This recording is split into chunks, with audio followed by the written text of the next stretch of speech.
คือผัวเก่าคนที่เจ้าบ่อยากคืนดี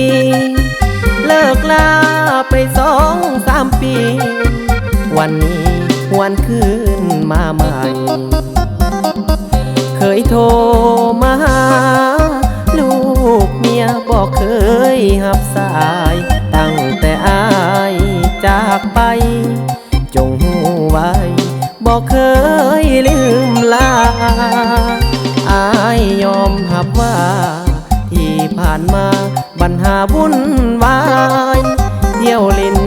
หมดเงินไปหลายนอกใจมี2-3-4หลงไฟสังคมสะสมแต่แนวบอดีมาหูสึกตัวอีกทีวันที่มีแต่เพียงตัวเฮาอายคือผัวเก่าคนที่เจ้าบ่ปรารถนาวันนี้ขอกลับคืนมาหาเสียงของหัวใจอายคิดฮอดลูกคิดฮอดเจ้าหูบ่สามวายวันนี้ไอ้ตั้งโตได้หอบเงินมาหวังขอคืนดีกลับคืนอ้อมกอดอายถอดลายเสือไปแล้วขอลบบาดแผลที่แป้วลาแล้วบทเรียนคุณแผ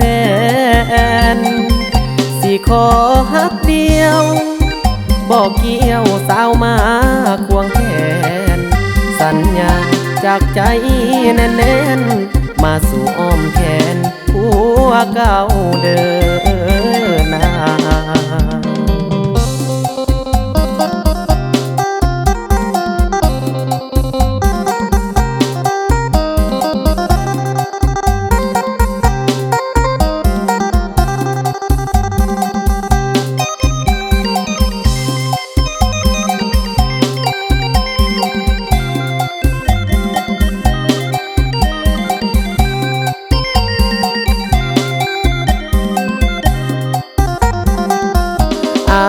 คือผัวเก่าคนที่เจ้าบ่ปรารถนาวันนี้ขอกลับคืนมาหาเสียงของหัวใจอายคิดฮอดลูกคิดฮอดเจ้าหูบ่สามวายวันนี้ไอ้ตั้งโตได้หอบเงินมาหวังขอคืนดีกลับคืนอ้อมกอดอายถอดลายเสือไปแล้วขอลบบาดแผลที่แป้วลาแล้วบทเรียนคุณแผนสิขอฮักเดียวบอกเกี่ยวสาวมาควงแขนสัญญาจากใจแน่นๆมาสู่อ้อมแขนผัวเก่าเดินหน้า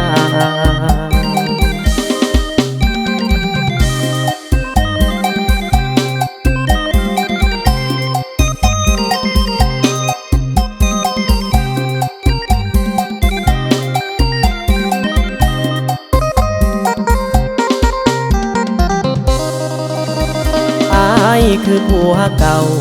คนที่เจ้าบ่อยากคืนดีเลิกลาไป2-3 ปีวันนี้หวนคืนมาใหม่เคยโทรมาหาลูกเมียบอกเคยหับสายตั้งแต่อา จากไป